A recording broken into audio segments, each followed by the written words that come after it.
There's something about the woods, isn't there?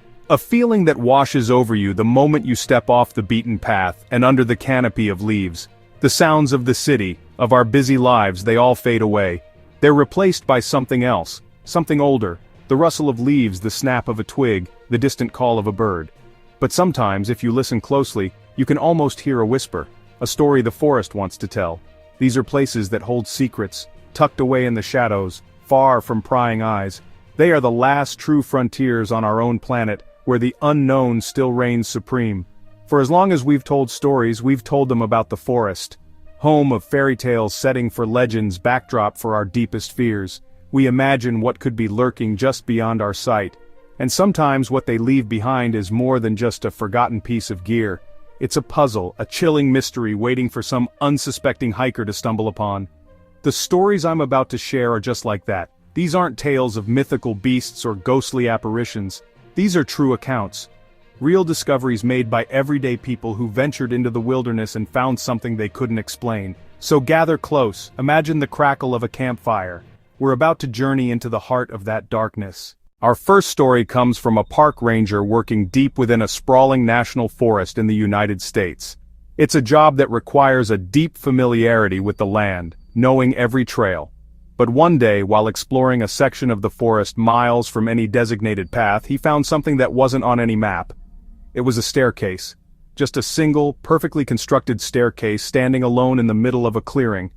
It was clean, almost pristine, yet there was no sign of construction or human activity around it. The staircase was carpeted. It led up about 15 feet into the air, and then just stopped, leading to absolutely nothing. There was no house attached, no ruins, no foundation, nothing. Just a flight of stairs ascending into empty space. The ranger, a man who had spent his entire life in the wild, was completely baffled. He checked his maps again and again. He searched the area for any clue, any hint as to where it came from or why it was there. He found nothing. He returned to the spot a few weeks later, needing to see it again, but the staircase was gone. The clearing was empty. The ground showed no signs of it ever being there, no indentations. Imagine being that ranger. You spend your days in a world you think you know, and then, just as mysteriously as it appeared, it vanishes. Deep in the woods of northern Georgia, a group of friends decided to go camping far from any established campsites. They hiked for hours, seeking the kind of solitude you can only find in true wilderness. As the sun began to set, they found a small secluded clearing that seemed perfect for their camp. While they were setting up their tents, one of them noticed something odd at the base of a huge, ancient oak tree. Propped up against the trunk was a collection of old porcelain dolls. They were arranged in a circle as if they were having a silent tea party. In the center of their circle was a tiny, moss-covered rock that served as their table. These weren't new dolls. Their painted faces cracked and faded, their clothes tattered and stained by the elements. Each one was staring forward with glassy, unblinking eyes. The scene was perfectly, deliberately set. It was clear this wasn't an accident. Someone had taken the time to hike all the way out here and arrange this creepy little gathering. The campers felt a chill run down their spines that had nothing to do with the evening air. The silence of the dolls felt watchful. Feeling deeply unsettled, the campers decided to move their site. This clearing no longer felt welcoming. It felt occupied.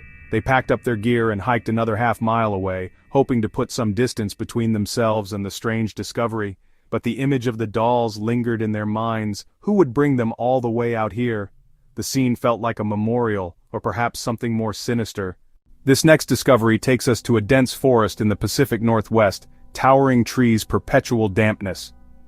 A man was out with his metal detector, a hobby that usually turned up little more than old coins and bottle caps. He was sweeping the detector over a patch of soft earth near a creek bed when he got a strong, persistent signal. It was large, buried just a few feet beneath the surface. Excited by the prospect of a real find, he began to dig, the wet soil parting easily under his shovel. After a few minutes, his shovel hit something hard. It wasn't a rock, it felt smooth and rectangular. He carefully cleared the dirt away and revealed the top of an old leather suitcase. It was heavy, and as he worked to unearth it, he found another one right beside it. And then another. In total, he uncovered 3 matching suitcases. They were sealed shut, their brass latches rusted tight by years of moisture.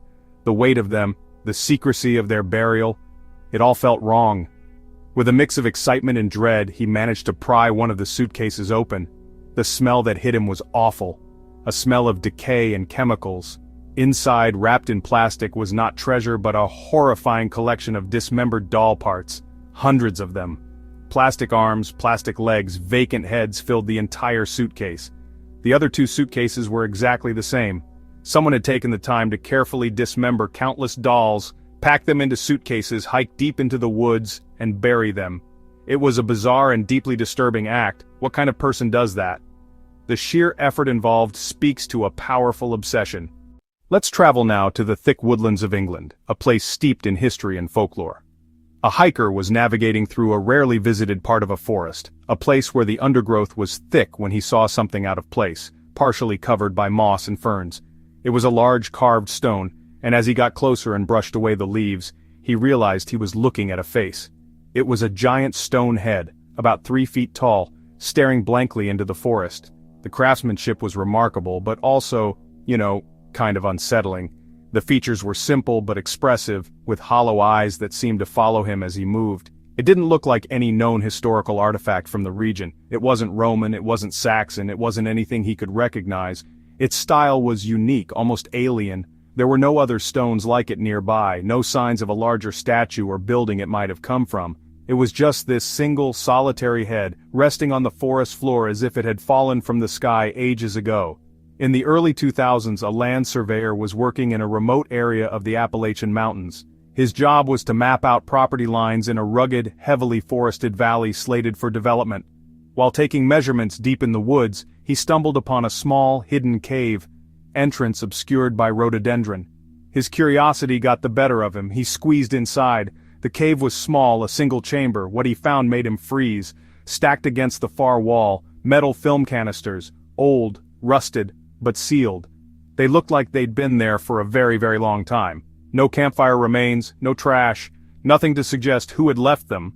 The spot was miles from the nearest road or town. The surveyor carefully gathered the canisters and left. He contacted a film archive with the right equipment. When they developed the film, they were shocked. Silent, black and white footage, no plot, no characters. People in strange masks, moving slowly in the woods. The mystery was never solved.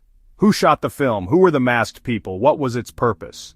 Our next story comes from a hunter who was tracking a deer deep in the forests of Montana. He was far from any known trails when he came across a small, dilapidated log cabin.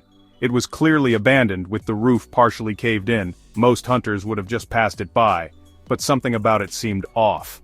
As he got closer, he noticed that the entire exterior of the cabin was covered in writing.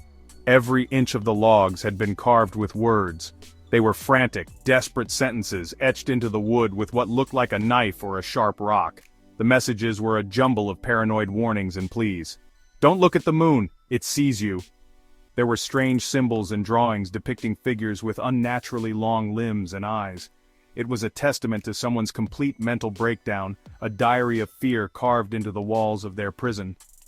Hesitantly, the hunter pushed the door open and peered inside. The interior was even worse. The frantic carvings covered the walls, the floor, even the ceiling. In the center of the single room was a simple wooden chair facing a corner.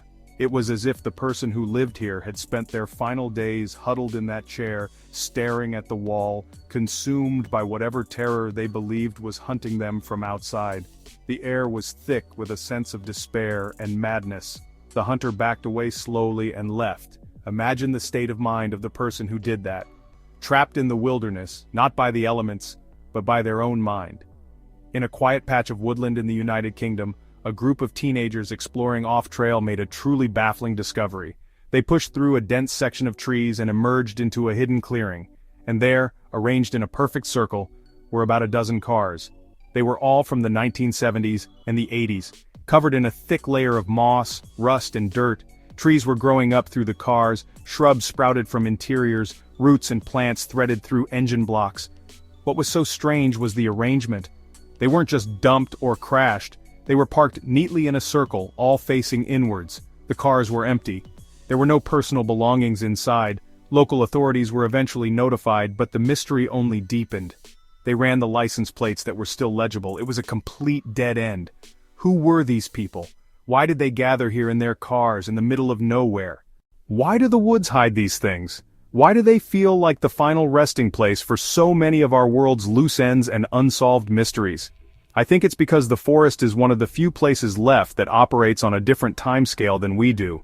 A human lifetime is just a brief moment to a forest that has stood for centuries.